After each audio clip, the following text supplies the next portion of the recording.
Let me take you back to Washington, D.C. more than a century ago. It wasn't really the polished capital you see today with grand monuments and perfect lawns. Instead, imagine a rougher place. Streets turning to mud after rain, empty open land stretching where crowds now gather, and parts of the city that feel unfinished, almost forgotten.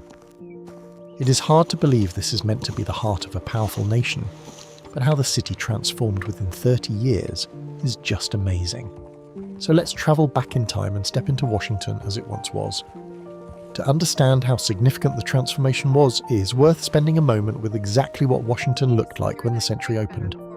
The city had been laid out in the 1790s by the French engineer Pierre-Charles L'Enfant, whose plan called for wide diagonal avenues, grand public spaces, and a monumental core that would communicate civic permanence. By 1900, most of that plan existed only on paper. The avenues were there, but many were unpaved, and heavy rains turned them into what one contemporary historian described as huge furrows of mud. The Washington City Canal, which ran along what is now Constitution Avenue on the north side of the Mall, was officially decommissioned, but still open, and had become a source of disease and persistent foul odour throughout the central city. The land at the western end of the Mall, where the Lincoln Memorial would eventually stand, was a tidal flat used informally as a dumping ground. The population of the city in the 1900 census was approximately 279,000. It was a functioning administrative centre, home to the federal government and a working-class population that lived in the dense alley neighbourhoods behind the main streets. But it carried none of the visual authority that its political role implied, and the people responsible for the city were beginning to notice the gap between what Washington was and what it was supposed to represent. The decision to address that gap came from the Senate, and it produced a document that would govern the physical development of Washington for the next 3 decades.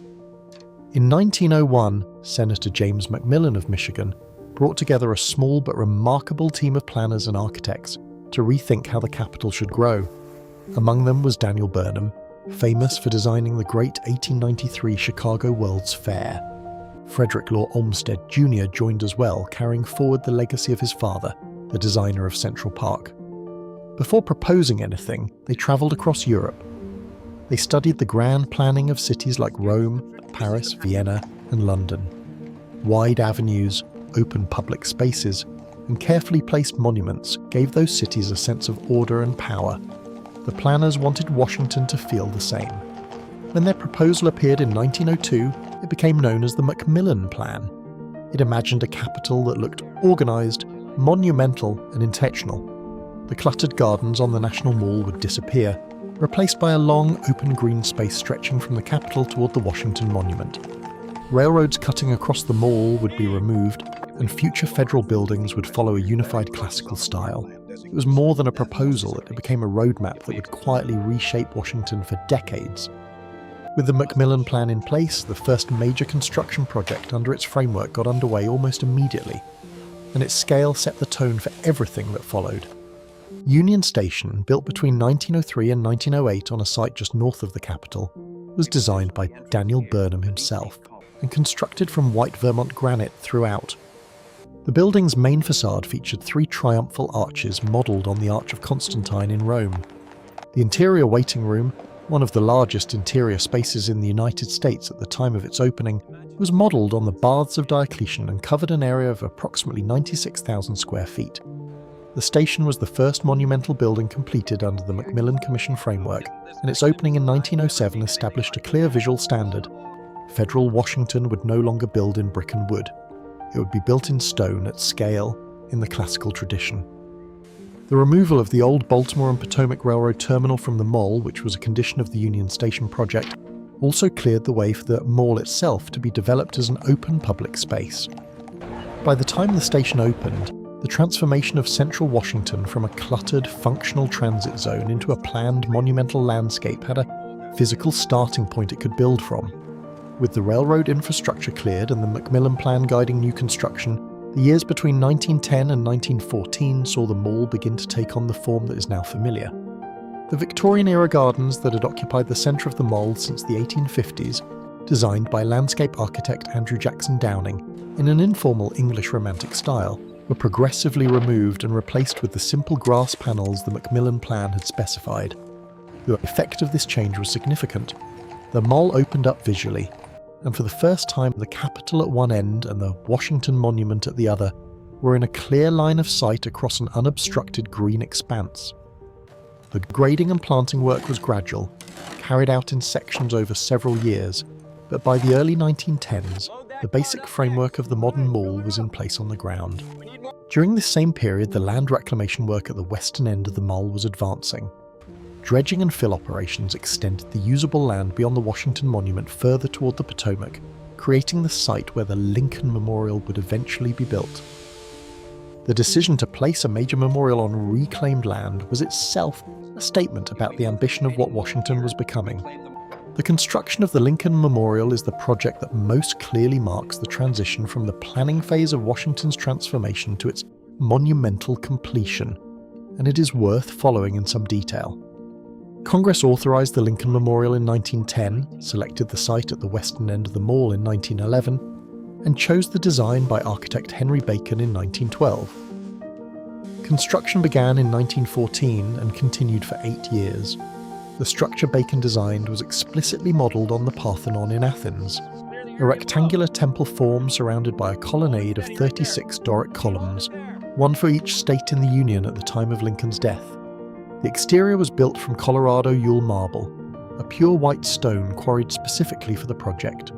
The interior walls used Indiana limestone and pink Tennessee marble. The ceiling was constructed from translucent Alabama marble panels, thin enough to allow diffuse natural light into the chamber. The statue at the centre of the memorial was the work of sculptor Daniel Chester French, who had been creating public sculpture for decades and was among the most respected figures in American monumental art. The seated figure of Lincoln stands approximately 5.8 meters tall and was assembled from 28 separate pieces of Georgia white marble. The memorial was dedicated on May 30th, 1922, in a ceremony attended by President Warren G. Harding, Chief Justice and former President William Howard Taft, and Robert Todd Lincoln, the president's only surviving son who was 78 years old at the time. The reflecting pool between the memorial and the Washington Monument, also completed as part of this phase of development, was 618 meters long and had been specified in the original McMillan Plan 20 years earlier.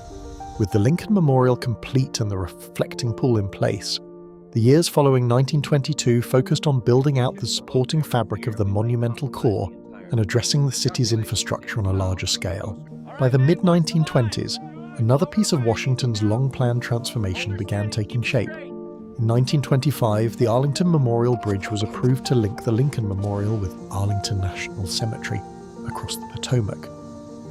Construction started in 1926, following the same classical style seen across the National Mall. At the same time, the city itself was changing.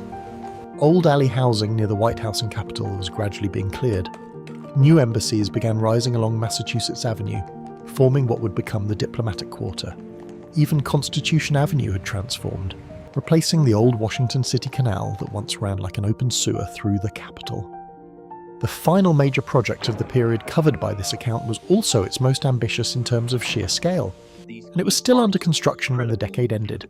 The Federal Triangle Project, authorized by Congress in 1926, called for the construction of 10 large federal office buildings on a triangular site between Pennsylvania Avenue, Constitution Avenue and 15th Street Northwest.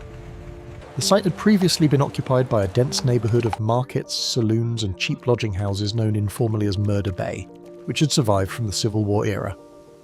The clearance of this neighborhood and its replacement with federal offices represented the most direct collision between the old Washington and the new one that the entire transformation period produced. The buildings were designed by a consortium of architects working under the coordination of Edward Bennett, all using a consistent neoclassical style and a common cornice height to create a unified streetscape. The construction of the Internal Revenue Service building, the Department of Justice, the National Archives, and the other triangle structures extended into the 1930s, but the project's authorization and initial construction work fell within this period. The National Archives building in particular, designed by John Russell Pope and housing the original Declaration of Independence and Constitution, became one of the defining landmarks of the completed monumental core. Between 1900 and 1930, Washington, D.C. moved from a city that could not match the ambitions written into its founding plan to one that exceeded them in physical scale and visual consistency, And the McMillan Plan, drafted by a small committee in 1902, proved to be one of the most consequential urban planning documents in American history, precisely because the city had the political will and the sustained funding to follow it. What you see when you visit Washington today is largely what that plan described, built out over 3 decades of deliberate, consistent effort. If you have any recommendations for different cities or time periods, I'd love to hear them and explore them and travel back in time with you to uncover those stories. Don't forget to subscribe before leaving this video. See you in the next one.